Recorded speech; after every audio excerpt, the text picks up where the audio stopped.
Okay, Dr. Sirauding, you can start explaining your poster. Okay. Are they playing the video or shall I make a short presentation? Normally they should play the video, I think, but I don't know where it is. I don't see it. Okay. Do you have the video on? I have the PowerPoint. Okay, it's on. It's there. Okay. Yeah. Thank you very much. Good evening, everyone. My name is Srauding. I work for Jimma University in Ethiopia. My presentation is entitled Potential Sources and Types of Food Safety Hazards in Selected Tomato Supply Chain of Ethiopia. The objective of this work was to assess the food safety risks of tomato supply chain, especially the physical, chemical, and microbial safety risk in the major tomato production area, and focusing on small-scale growers who are bringing the tomato to the central markets in Addis Ababa. So what we did was we did a survey, a sample survey, in order to triangulate, we had key informant interviews, focus group discussion, and observation. The pictures that you see were taken from the survey, and this one is a latrine. This is a chemical disposed irresponsibly, and these are tomatoes spread everywhere. Yeah. Next, how do I go to the next slide? Sorry. Because now it's the next slide. Yeah, so when we see the results of the survey, okay, they are also playing the video, I think. Yeah, is that?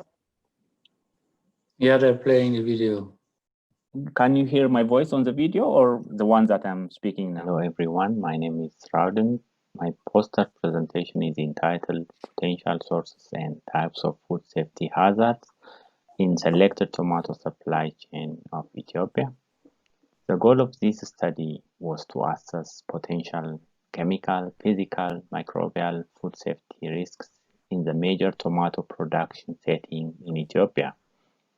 In order to achieve this goal, we conducted a sample survey which includes producers, traders, and transporters. The survey data was triangulated with data from key informant interviews, focus group discussion, and observations. A potential pre-production food safety risk identified is nearly one-third of the farms are close to residential area, and this could lead to cross-contamination by solid and liquid household wastes. The main food safety risks at production stage include the use of low-quality irrigation water, excessive use of pesticides, presence of open toilets with no hand-washing facility, and poor handling of the fruits during harvesting and packing. The main food safety risk associated with transport was majority of the product is loaded with domestic goods, whereas the main food safety risk associated with market was majority of the product flow zones are not protected from contamination at the marketplace.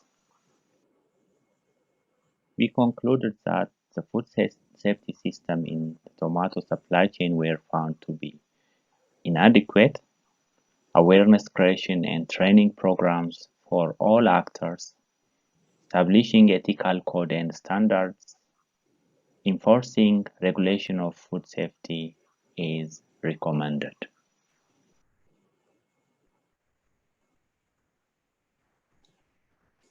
Okay, thank you. I've checked on the website. I didn't see any questions so far of someone. Not pre-prepared or anything. Now, the funny thing is, I know the Jimma area because I've been participating in a large project there a number of years ago. So it's interesting. But I mean, it's all very well, your conclusions, but what practically could you actually, what is feasible? Because what very practical things could you already start asking people to do? And what would you start with? Yeah, sorry, my internet is somehow Jumping up oscillating, and so down. I couldn't I'll hear repeat my. Yeah, what was the question? Sorry. Yeah. I will repeat my question. So, Yeah. because your conclusions are very general, and if you tomorrow you would start the program in Jimma, what practical guidelines would you give that you think people could already immediately do to improve the quality of the whole food chain? Yeah. One thing could be this good agricultural practice, the global gap kind of system. It includes hygiene, sanitation, and to start with will be the gap, the good agricultural practices, and later on maybe good post-harvest management practices could also be recommended. But GAP, this GAP could be the first thing to start. Maybe HASP and other critical control points things can also be recommended. But for me, the thing that comes to my mind immediately is the gap, the global gap. Okay. Laura, do you have a question for our colleague here? No? No, not. Oh, okay. Thank you. Well, then, thank you very, very much so far. And then Laura, we will ask then Thank you. the technical person to show your video. You have a video, eh? Oh. Welcome, everyone.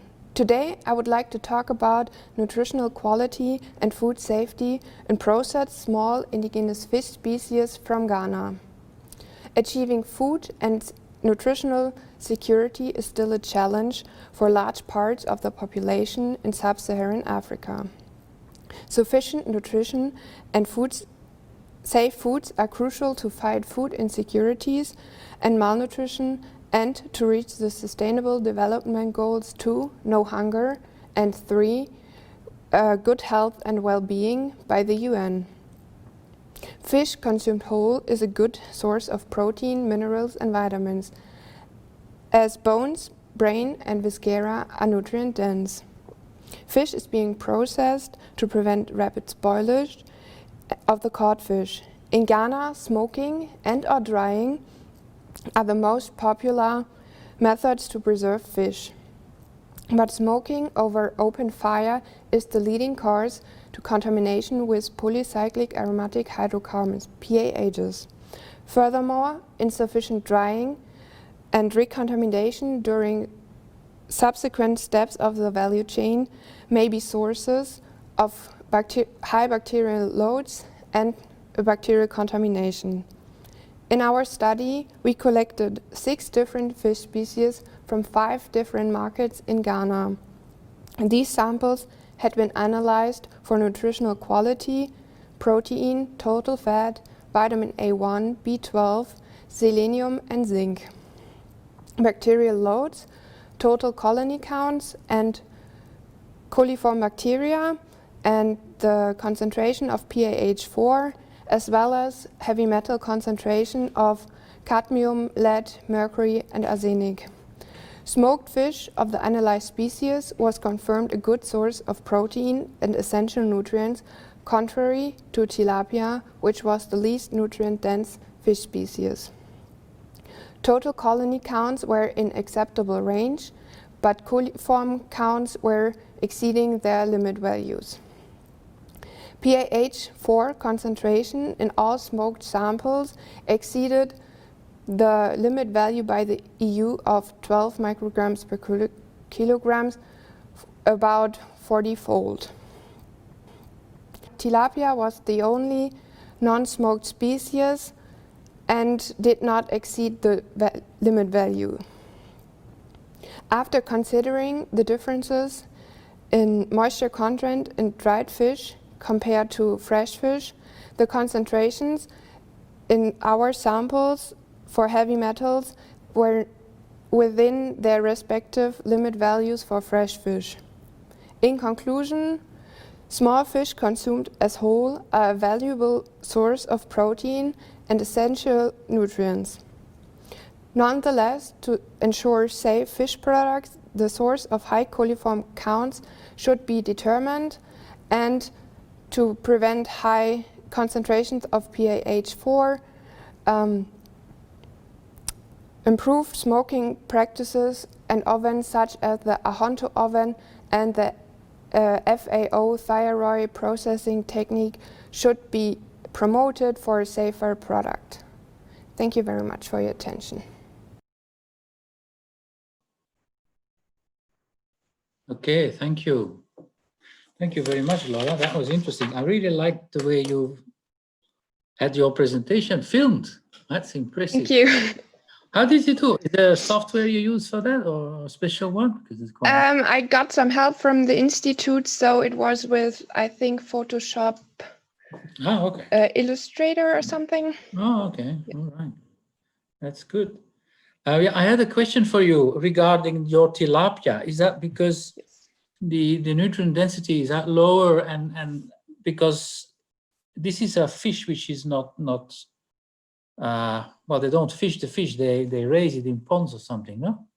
Yes, we're not sure about the source of the tilapia, so it might be from aquaculture, and all the other fishes are wild caught fish, so that might be a reason for the lower quantities of nutrients in the tilapia, but that's something we might need to investigate further. So, but also the higher the bacterial load also. Didn't you have that in tilapia? yes. Yeah, but the processing technique was different compared to the smoked fishes. So it was salted. So that might be a reason that there were differences in the bacterial loads. So maybe if they were smoked, the loads might be lower, but we were not able to find smoked tilapia in the survey. So we took the salted ones. Okay, no, that's quite interesting. Is that your group that also does? Last year there was a presentation of the effect of different smoking techniques in Ghana on the concentration of polycyclic, whatever it was again that you said. I don't know. No? I think it was a different group, but I can ask my colleagues if they know. Well, it's okay now, you don't have to, but it was just a curiosity thing. I'll see if I can see any more questions on the site.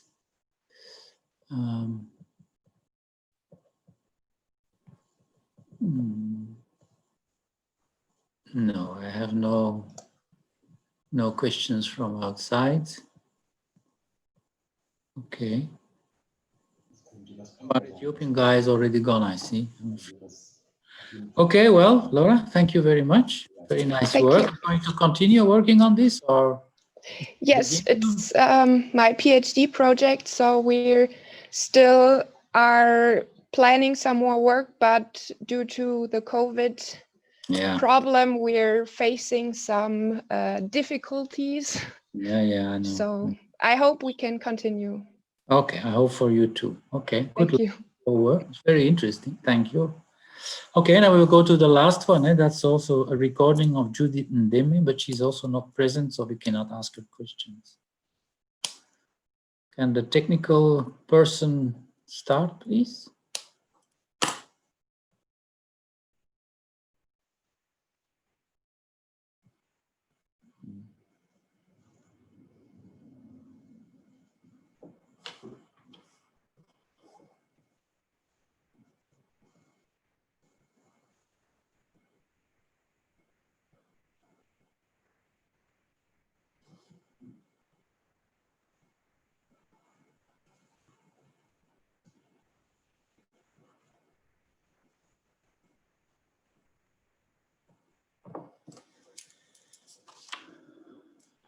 Hi, Lisa. Good evening, everybody. My name is Lisa Mesa. I'm pleased to present you the following poster entitled From Small-Scale Food Production to Consumption in Peru, First Effects of COVID-19. The present poster shows the impact of COVID-19 in the food system with focus on small-scale producers of minimal processed foods during the first months of lockdown restrictions. In our case, that means from mid-March until April. These small-scale producers in normal conditions face limitations to maintain their production, distribution, marketing, and all of it affect if the foods will be consumed by not only the final consumers in the Peruvian cities, but also by rural consumers and secondary producers, like processing companies, food artisans, restaurants, and others. All of it has been aggravated by COVID-19. But in this same period, March, April this year, the agro-industry could adapt and even increase their exports. And why is that so? Because there was a newfound preference for fresh and healthy food worldwide. But this situation only implies an outflow of fresh and healthy food at a time when almost 10% of the Peruvian population is undernourished and almost 1/3 of the Peruvian population over 15 years old have comorbidities associated with COVID-19. That is obesity, diabetes, and hypertension, which are additionally associated with or a consequence of poor eating habits. In the graphic to the right, you can see the methodology we had to adapt as it was not possible to do field work. It was mainly online participation, organization, and monitoring of events and stakeholders. In these results, we present the main limitations and opportunities in production, distribution, commercialization, and consumption, according to the multiple stakeholders' perspectives. If you read them carefully, you'll see that these limitations are related to the lack of organization, meaning the lack of preparation of the decision-making agencies for such a crisis. Another reason is the cold chain weaknesses and also formalization issues of producers. It is also important to highlight the changing patterns of consumption to now acquire cheap ultra-processed foods. This puts into a difficult position to the small-scale producers of minimal processed foods to provide local and healthy food to the vast majority of the Peruvian population. The government always says that we are in the same boat. That is questionable, as we can see in this last section. The most vulnerable people in the poorest districts of Lima rely on common pots that, similar to soup kitchens, only 1/2 of the population owns a fridge, so they cannot store food. Other part of the population who can stay at home are exposed to advertisements of ultra-processed foods, which can be bought in supermarkets with credit cards. In terms of opportunities, these conclusions have been delivered to the Peruvian government as documents and as part of joint campaigns with other stakeholders.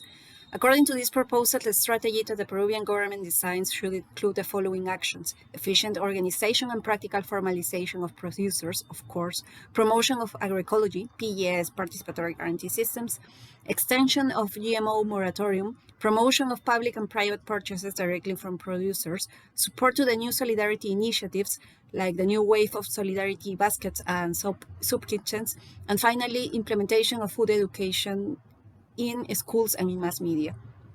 The final message that we want to leave is that this is a great opportunity to change the Peruvian food system into a system which provides good, meaning tasty and nutritious, clean, meaning without agrotoxins, fair for producers and consumers, and biodiverse foods.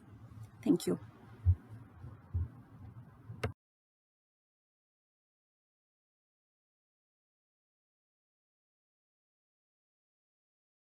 Okay. That was the last presentation, or do we have? We don't have another one, eh? Because on my program I had Judith as a third one, and apparently this is another presentation that has changed. Okay, well, I can close the session. I don't have any questions from outside, so Laura, thank you again, and good luck. And the other ones I can't see anymore, so they must have gone. So goodbye. Bye. Bye.